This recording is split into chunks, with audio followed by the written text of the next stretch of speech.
Hello dear learners, welcome to क्विकविट।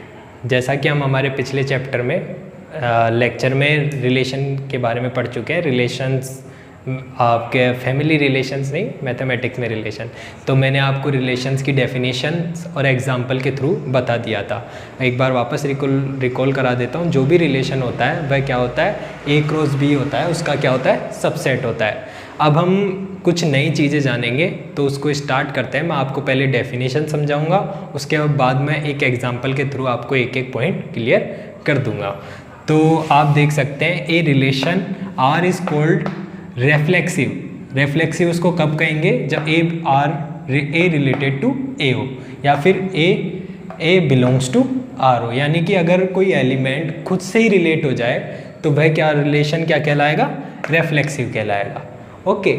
Secondly हम बात करते हैं सिमेट्रिक। सिमेट्रिक का मतलब आप समझते ही हैं, सिमेट्री मतलब एक जैसा। मतलब अगर आप उसको अगर ए बी से रिलेटेड है तो इसका मतलब इससे यह भी इम्प्लाई किया जाएगा कि बी भी ए से रिलेटेड होगा। ठीक है। और थर्ड एग्जांपल है ट्रांजिटिव। ट्रांजिटिव का मतलब है कि जिसमें अगर हम दो एलिमेंट ले, ए बी से रिलेटेड है और बी सी से रिलेटेड है, तो हम ऐसा कहना, तो यह किसको इम्प्लाई करेगा कि ए सी से भी रिलेटेड होगा। तो आपने तीनों चीज़ें देख ली। रेफ्लेक्सिव मतलब खुद से रिलेट होगा। सिमेट्रिक अगर ए बी से रिलेटेड है तो बी भी ए से रिलेटेड होगा। ट्रांजिटिव ए बी से रिलेटेड है, बी सी से रिलेटेड है, तो ए सी से रिलेटेड होगा। मतलब आप ऐसे समझ सकते हैं कि अगर ए बी से रिलेट करता है, ठीक है, और बी सी से रिलेट करता है, ठीक है, तो ए और सी के बीच में भी आप एक रिलेशन डिफाइन कर सकेंगे। तो वो प्रॉपर्टी कौन सी होगी, ट्रांजिटिव प्रॉपर्टी होगी। अब हम इसको एक एग्जांपल के थ्रू समझेंगे। ठीक है। तो एग्जांपल, जैसे मैं एक सेट ऑफ ट्रायंगल्स लेता हूँ, यानी कि सबसे पहले मैं क्या है, सेट डिफाइन कर रहा हूँ। तो टी क्या है, सेट ऑफ ऑल ट्रायंगल्स। ठीक है। इसमें जितने भी ट्रायंगल्स हैं उनका हमने सेट लिया और उसको क्या बोला, टी। ठीक है। अब इसमें मैंने एक रिलेशन आर डिफाइन किया, वो क्या है, T1 T2 belongs to R होंगे if T1 is congruent to T2। इसका मतलब है कि अब मैं आपको हिंदी में बताऊं कि T1 T2 आपस में रिलेटेड तभी होंगे जब T1 T2 के समानुपाती होगा। यानी कि आप सर T1 T2 के कॉन्ग्रुएंट होगा, तब उसको हमने रिलेशन आर डिफाइन किया। अब हम इसकी तीनों प्रॉपर्टीज चेक करेंगे। सबसे पहले हमको क्या चेक करना है, रेफ्लेक्सिव। ठीक है। तो रेफ्लेक्सिव में क्या है कि अगर हम एक ट्रायंगल लें, ठीक है, और अगर हम उसको उसी से रिलेट करें, तो अगर वह खुद से तो रिलेटेड होगा ही, खुद के तो कॉन्ग्रुएंट होगा ही, T1 T2 के कॉन्ग्रुएंट टू होगा ही, तो इसलिए T2 के नहीं, खुद के T1 के तो कॉन्ग्रुएंट होगा ही, तो इसलिए ये रिलेशन क्या होगा, R इज रेफ्लेक्सिव। क्योंकि T1 अगर T1 के कॉन्ग्रुएंट हो गया तो इसका मतलब क्या हो गया, T1 बिलोंग्स टू R। और इससे हम क्या कह सकते हैं कि R क्या होगा, रेफ्लेक्सिव होगा। क्योंकि हम दो अगर ट्रायंगल ले, मतलब एक ट्रायंगल ले और उसको, वो खुद के तो आप समझते हैं कॉन्ग्रुएंट होगा ही होगा, क्योंकि वो एक दूसरे को आपस में ढक ही लेंगे। तो इसलिए ट्रायंगल T1 खुद के तो कॉन्ग्रुएंट होगा, इसीलिए वह क्या होगा, रेफ्लेक्सिव होगा। अब हम बात करते हैं सेकंड प्रॉपर्टी की। सेकंड प्रॉपर्टी क्या है आपके, सिमेट्रिक। तो सिमेट्रिक को भी चेक कर लेते हैं। सिमेट्रिक, इसको आप इस तरीके से समझ सकते हैं कि एक ट्रायंगल, ये हमने ABC ले लिया, ठीक है, और ये इससे थोड़ा बड़ा पी क्यू आर ले लिया। इसमें साइड्स का जो रेशियो है वह क्या है 1:3, और यहाँ हमने क्या ले लिया 2, 4 और 6। तो आप ये देख सकते हैं अगर ये T1 हो गया, ये T2 हो गया, ठीक है, तो T1 अगर T2 के कॉन्ग्रुएंट है, मतलब A B C अगर पी क्यू आर के कॉन्ग्रुएंट है, तो हम ये भी तो कह सकते हैं कि पी क्यू आर भी ए बी सी के कॉन्ग्रुएंट है, यानी कि T2 भी T1 के कॉन्ग्रुएंट है, ये हम कह सकते हैं। तो इसलिए if T1 T2 belongs to R है, दिस इम्प्लाइज क्या कि T2 T1 भी R के बिलोंग करेगा, और इसका मतलब R क्या होगा, सिमेट्रिक रिलेशन हो जाएगा। यू गेट इट, कि अगर हम दो ट्रायंगल्स लें ए बी सी, अगर पी क्यू आर के कॉन्ग्रुएंट है, तो हम ये भी तो कह सकते हैं कि P Q R A B C के कॉन्ग्रुएंट है। तो T1 T2 के अगर R से बिलोंग करते हैं, तो T2 T1 भी R से बिलोंग करेगा, और R इज सिमेट्रिक हो जाएगा। अब हम बात करते हैं थर्ड रिलेशन की। थर्ड रिलेशन क्या होता है, ट्रांजिटिव। तो ट्रांजिटिव को भी समझ सकते हैं, जैसे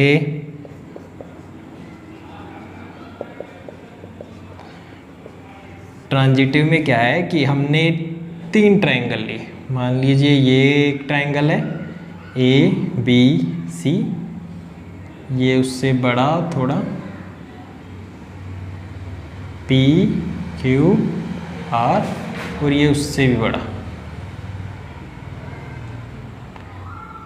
एल एम एन, ठीक है। अगर इसका ले हम 1 2 3, यहाँ हो गया ये 2 4 6, और यहाँ हो गया 3 6 9। तो हम यहाँ देख सकते हैं ये ट्रायंगल क्या है, T1, ये T2, ये T3।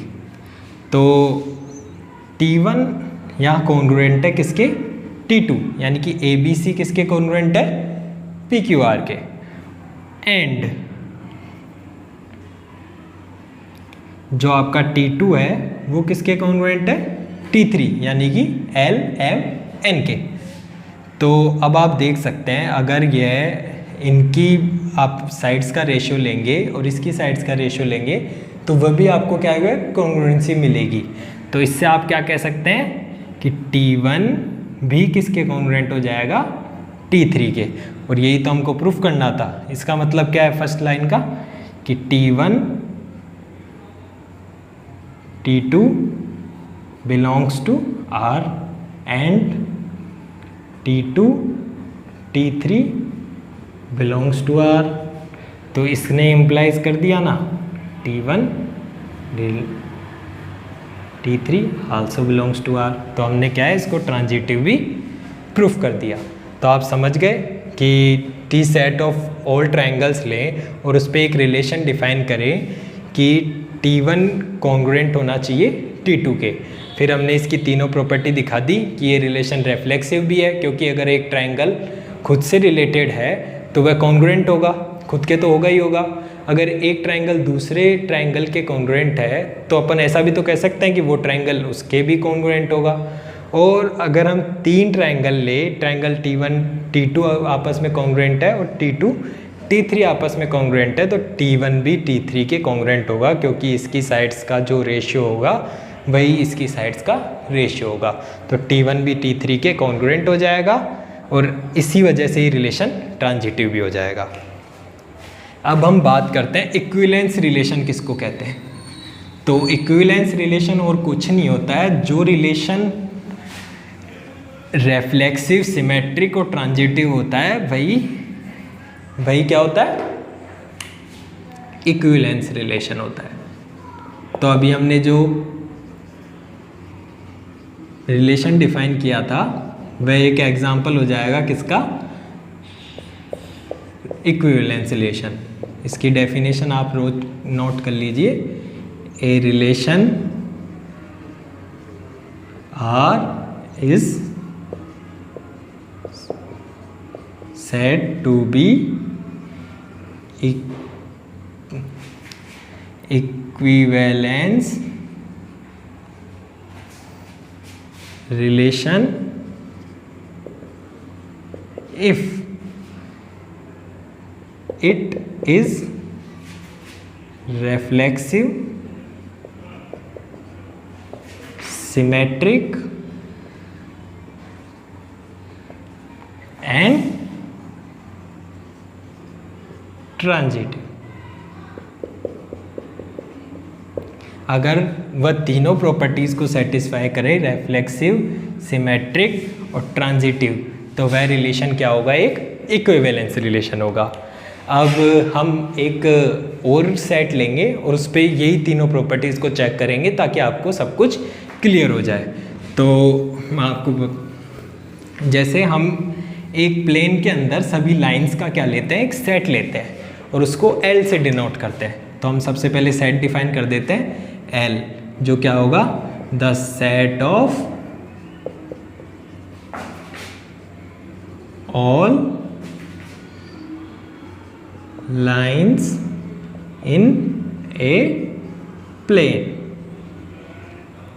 ठीक है, जो हमने L सेट लिया है वह क्या है? The set of all lines of plane.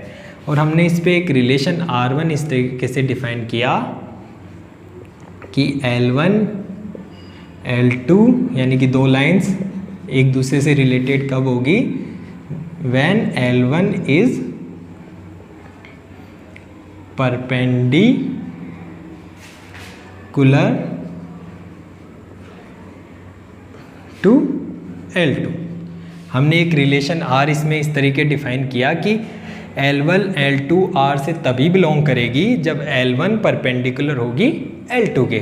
ठीक है, अब हम इसकी वही तीनों प्रॉपर्टी चेक करेंगे। फर्स्ट क्या है? रेफ्लेक्सिव। तो ये आप समझ सकते हैं, क्या ये खुद से रिलेटेड होगा?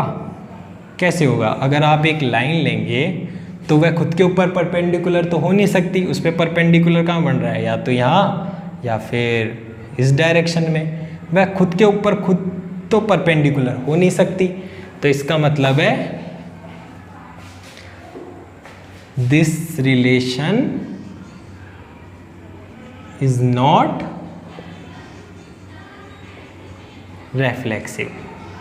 क्यों? आपको समझ में आया? क्योंकि अगर आप कोई भी लाइन लेंगे, अगर वह ऐसे है तो क्या ये खुद के परपेंडिकुलर हो सकती है? परपेंडिकुलर होने के लिए तो उसको इस दिशा में होना पड़ेगा या इस दिशा में होना पड़ेगा।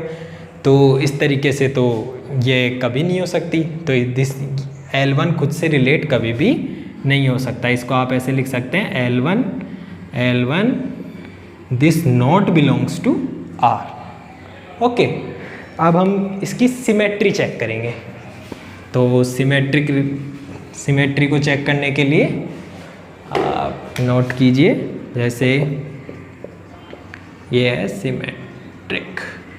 अब सिमेट्रिक के लिए मान लीजिए मैंने एक लाइन ली L1, ये आपकी L1 हो गई और ये इस पे परपेंडिकुलर L2 हो गई। ठीक है, तो L1 परपेंडिकुलर तो L2, तो इसको आप क्या कह सकते हैं? L1 related to L2 belongs to R। अगर L1 L2 पे परपेंडिकुलर है तो जो L2 होगी वह भी तो L1 पे परपेंडिकुलर होगी। तो इसका मतलब क्या हुआ कि L2 L1 भी R से बिलोंग करेगी। तो इसका मतलब ये रिलेशन क्या हो गया? सिमेट्रिक।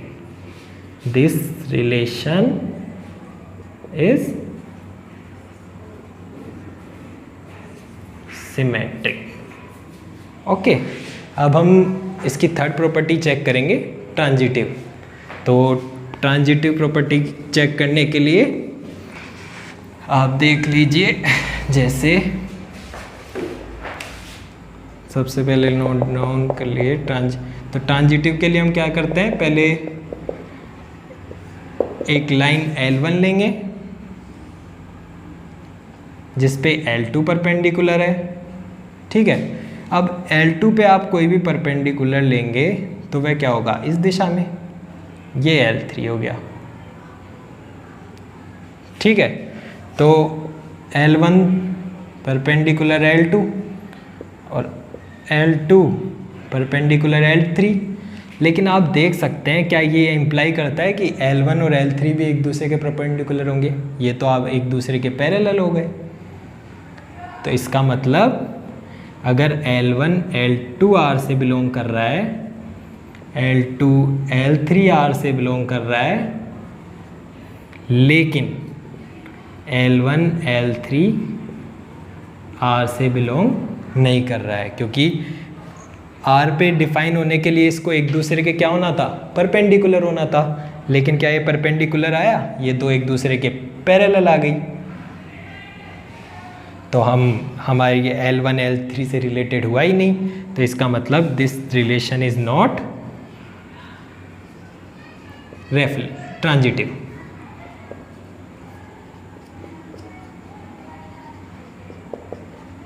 ठीक है। तो हमने दो एग्जाम्पल देखे, एक तो ट्रायंगल वाला जिसमें वो आपस में कॉन्ग्रुएंट थे, तो उसने सिमेट्री की भी प्रॉपर्टी दिखाई, रिफ्लेक्सिव भी था और ट्रांजिटिव भी था।